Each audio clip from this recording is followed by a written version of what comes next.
Wow. And one of the stranger Monday night games I've seen in a long time, Liv Moods.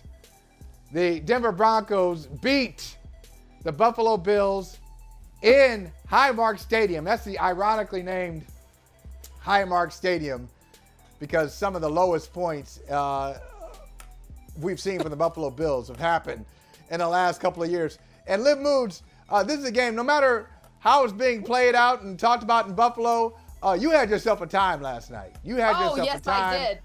I see you jumping around. This is you ever go to those kid parks where they're just jumping around on like with like the bouncy balls and the mats, and the parents just take them there. So they can just get all their energy out, just exert all your energy, and then you get in the car and halfway home the kids are tired, but you're not tired. Liv, you're here. No. You're excited. No. I can tell by the look in your face that you're here to talk some trash today. Well, of Denver course. Broncos, look. Hey, listen, give it to the Broncos because I had they were a sunk cost for me. I think I got it here. I had written them off in my nice little accounting book. The Denver Broncos sunk cost. I moved on. Okay, we will never see that again. We'll never hear from them again. Okay. And they are almost solvent. The Denver Broncos are one game away from being solvent, break even. They're 4-5. They knocked off the Chiefs convincingly. Yep. They should have won this game, Liv, convincingly. They forced 4 turnovers. I agree. It should have been a much different score. Yeah, right. Hey, 12 men on the field saves them like Sean Payton, and I'll give it to you on this. Sean Payton talking all this, hey, I've seen us practice better during the week and all these things. There's a fine line. Look, homie, if the Bills are not idiots at the end of the game with 12 men on the field for this 41-yard field goal, you lose after forcing 4 turnovers and missed extra points and fumbles and capitalizing. Your 4 turnovers turning into 6 points. That's it, 2 field goals. So, go ahead and talk your ish, but a little shaky at times for the Broncos last night. No, absolutely. And honestly, besides the fact that I'm a little sore for my front flips, I can come back down to earth a little bit and realize that I don't want to call that a lucky win, but it absolutely was. And the only reason I don't want to call it a lucky win is I think that the Broncos really have, from where they started their season, they have really put their foot on the gas. We've seen a Vance Joseph defense look completely different than how he started the season. I mean, let's remember that brutal game against the Dolphins where the defense was just playing at an elementary peewee level, with all respect. I mean, it was just so embarrassing the way that this defense started, a defense that at one point last season and many seasons before that was a top 10 defense that was a force to be reckoned with. So I think what's more important as a Broncos fan and just a watcher of football is just to see the grit that this Broncos team has had to overcome such an embarrassing start to their season with a very high paid coach, a winning head coach, and a very high paid quarterback that is used to winning football games. Now, to your point, 12 men on the field, but this goes back to what I was saying. And most of my celebration last night was not because the Broncos won, but it was because I've been right about the Bills all season long. And the Bills Mafia members did not want to believe it. They did not want to admit that the Bills were a fraudulent organization. They did not want to hear what I had to say. But at the end of the day, the self-inflicted wounds by the Bills last night confirms what I have been saying. This is not a team that I trust as a genuine Super Bowl contender because of things like what we saw. I mean, for God's sake, 12 men on the field, the pass interference late in the game, the turnovers left and right. We've talked about Josh Allen's turnovers many times right here on this show between you and I. And at the end of the day, they're not fluke games. They're not little mishaps. This is who this team is. This is their identity. They do not have a cohesive offense. I think Stephon Diggs is out the door as soon as he possibly can be. Josh Allen doesn't have his swag and his confidence that we're used to seeing him play with. I mean, there's a lot of different things going on over there that they just don't make me believe in this Bills team. And again, 12 men on the field with 15 seconds left to give our kicker, who really Right. did not have a great game, another No, opportunity he to win didn't. it. It's just like, I mean, again, that was, to me, that game was a bigger representation of a Bills loss rather than a Broncos win. And I will say the That's Broncos interesting. had great moments. They had really great moments. I mean, Sutton fumbling the ball, that should have been a touchdown. There were a lot of different moments that as a fan, I was like, oh, come on, you guys. But Russell Wilson, who you and I have gone back and forth about, to me, had a pretty great game, and he was playing like a leader of this offense. Now, was he Good. perfect? No, not at He all. had a good game. But I He think had a we're good game. seeing him play a lot better. And we're just seeing a lot more. I think ultimately the Broncos were a more cohesive team than the Bills were yesterday. I think the Bills are a hot mess, and I do not foresee them fixing these issues overnight in enough time or throughout this season to be a contending team. I just don't see it. Yeah, really, Liv, you bring up a great point about, what is this? Is this about the Broncos who improved to 4-5 and have won their third straight game? As Russell Wilson said there, they've beaten some good teams. They played some good teams, and it's a snapshot of what they could be. You beat Kansas City, you shut them down convincingly, finally snapped a 16-game losing streak to the Chiefs. And then you go into Buffalo, despite what you may think about the Bills, that's a tough place to play. And they handled their business late in the game. So is it about Denver turning it around, or is it about Buffalo? And I would say it is about Buffalo taking nothing away from Denver because of what we expected, or what I expected Buffalo to be. I thought Buffalo would win the AFC East easily. They still could, but it doesn't look like they will. They still could. But they've lost to the Jets.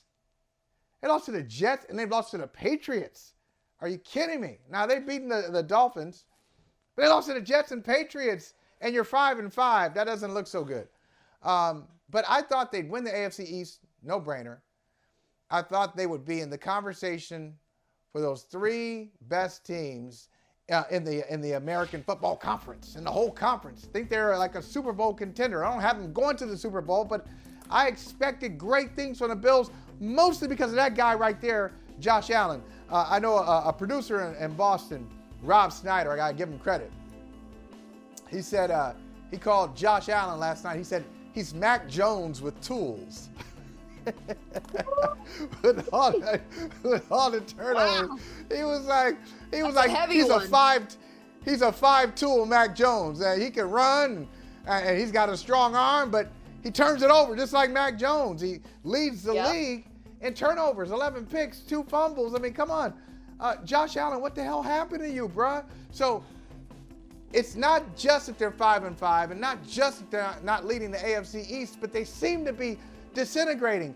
They fired today, they fired Ken Dorsey, who took over for Brian Daboll, their offensive coordinator. So 10 games into year 2 for Dorsey. He's out. They fired Ken Dorsey, promote Joe Brady, who was fired himself in year 2 in Carolina. All right, so Daboll, head coach, Dorsey promoted, Dorsey out, Brady, who was fired in Carolina, taking over for Dorsey. Okay, I want you all to play along. Keep up now. This is we got some musical chairs going on here. We do. And then Liv, what do you think of this? Not only is Ken Dorsey fired, Trayvon Diggs, brother of Stephon Diggs, says, "Hey, 14." He tweets, get him out of there. 14. You got to get out of there. And so we know Stephon Diggs has not been happy for a while. No. Last time we saw him acting up was on the sideline after they lost their playoff game at the crib to Cincinnati. And his brother, I know your brother, I'm not my brother's keeper. I know I'm not my brother's keeper. But if your brother says it, Liv, and you say brothers know best, how much weight do you want to give this?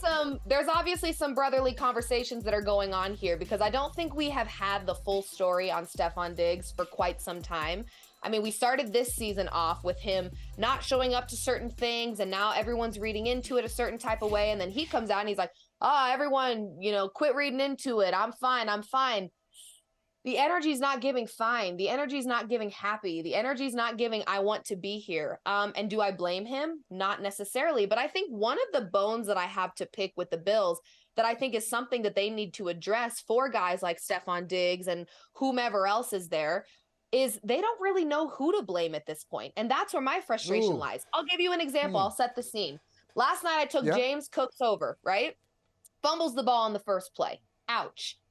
They put him in timeout. They put him in timeout for almost an entire quarter. And I'm sitting there going, wow, that's really interesting. One, how rude of you, because I have a bet that needs to hit. It did hit, by the way. But Word. I'm sitting there Word. going, you've got this grown man in timeout for making a mistake. If that's the case, Josh Allen should have hit the bench a long time ago. Gabe Davis got a ball to the forehead and couldn't catch it. Kincaid had a wide open pass that he completely dropped. So if we're going to punish James Cook for a mistake, I think we need to start reevaluating that entire offense. It goes back to Ken Dorsey. Like, yeah, there probably needs to be some changes there in the offensive play calling and the coordinator and whatnot. But I don't think he is the only issue that is on this team. And so that's where I struggle going, I don't know if this Bills team as a whole, this franchise really knows where to point the finger.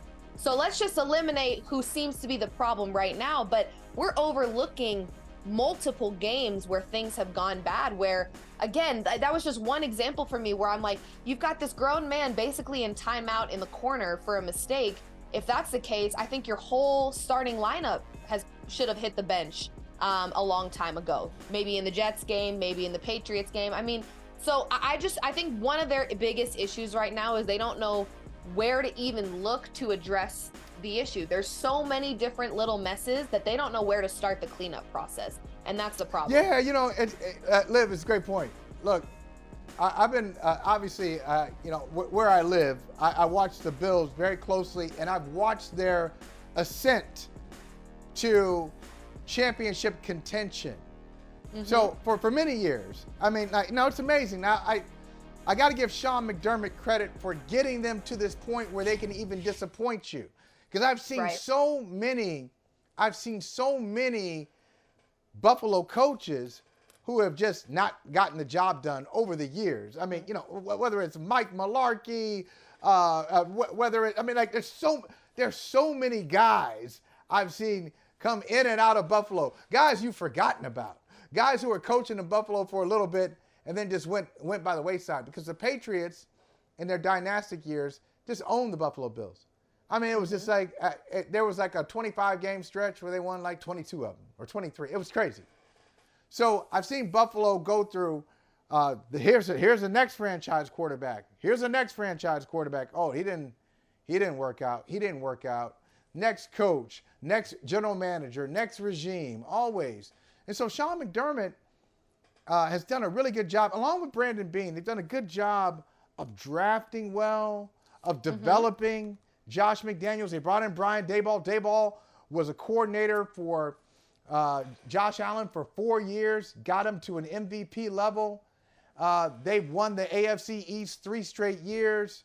Good team, really good contending team. But now, this is where I start to look at them, give them the side eye a little bit. You know what I start giving them the side eye? I already mentioned it.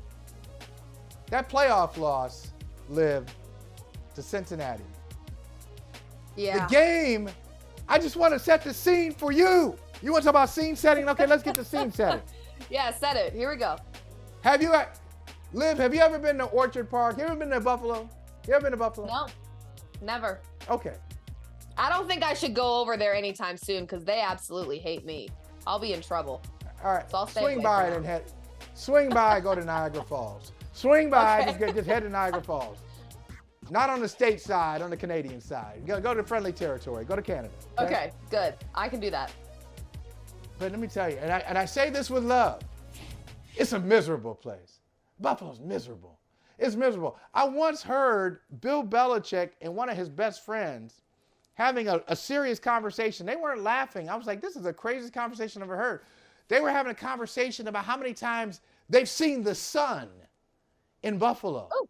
They I think I saw the sun like 2 years ago there. I mean, it's miserable. It is miserable in Buffalo. And so when you're in Buffalo and that's your home, you should embrace the misery. Your team should be built for the outdoors.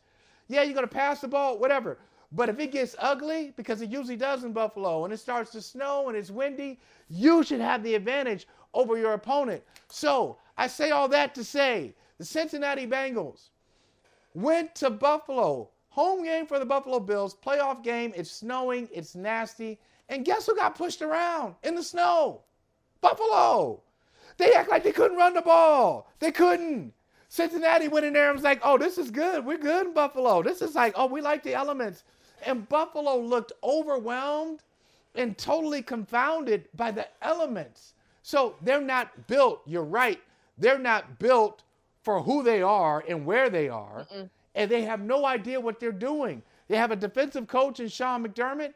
Defense didn't look all that impressive to me. They fired Leslie Frazier, soft firing. He retired, but he said he's not done coaching, but he retired. Okay, so he got fired. He got fired by McDermott. McDermott's calling the plays on defense. Defense doesn't look that great. You know, offensively, you got Josh Allen. He's supposed to be an MVP candidate, but he keeps turning the ball over.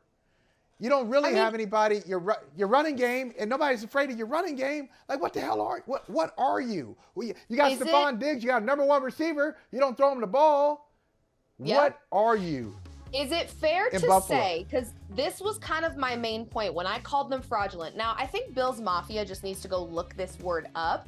Fraudulent just means fake. And what I mean by that is you see this Bills team have great moments, and then you get kind of sucked in by their charm. You're like, wow, on paper, they started the season with one of the best looking rosters on paper. They've got Josh Allen, MVP candidate. They've got, you know, what a lot of people consider a good head coach. They've got all the pieces, yet it's just not working. So to me, what I look at from a you know, outside perspective is you've got all the pieces and it's not working. Is this a culture issue?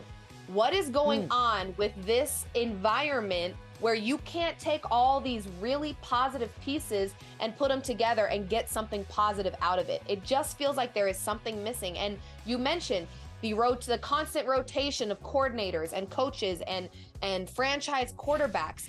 It's never going to work if you don't address the culture problem. To me, if that is what we've seen from the Bills for years and years and years, is just a steady rotation of new people, an updated roster, a new receiver.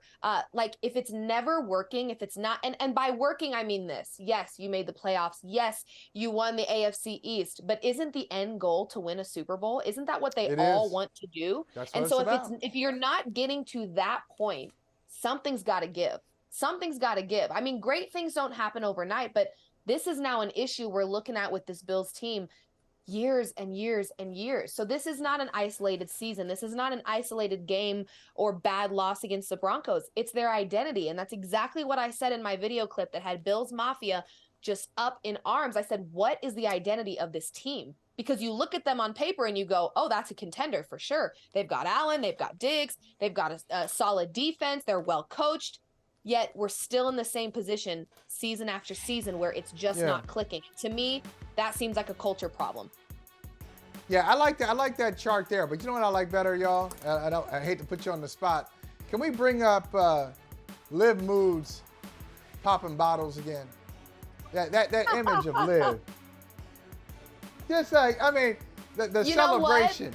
This is actually a really funny story because I'm sitting there and I'm running my mouth and my mom and my brother and everyone is like, do that over the sink. Open that bottle over the sink. And in the beginning of the video, I cut this part out, but I said, you know, you guys are giving me a lot of requests right now and I'm not really going to listen to any of them. Sure enough, 2 seconds later, I very carefully opened this thing up and it is just everywhere. But it was the most accurate representation of that game. A mess. That game was a mess. The win for the Broncos was a mess. The loss for the Bills was a mess. And here I go, running my mouth, popping a bottle, and it goes everywhere. And I was like, the Prosecco understood the assignment because there was not a better way to display how I felt about that game. That was the Sutton touchdown, by the way. That was the toe drag. I know. You guys know what it is. No, you know what the worst part is? Everyone kept tweeting me. They're like, live off that Henny tonight. I'm like, little do these people know I am so sober. I'm just like amped up with this sports fandom that's deep inside of me that like, yeah, I just act like a total nut. I mean, and again, a perfect situation because there it goes. Yep. There it goes. There it is. Yep. The look though. There it is. The eyes. Yeah. You know, I mean, I was the just, eyes.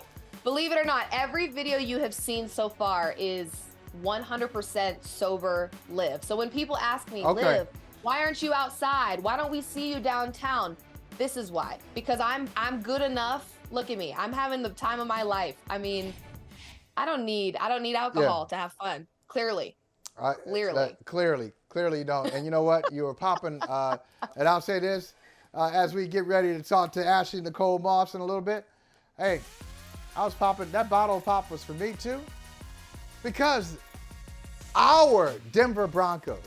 I took the Broncos getting 7.5. Broncos getting 7.5.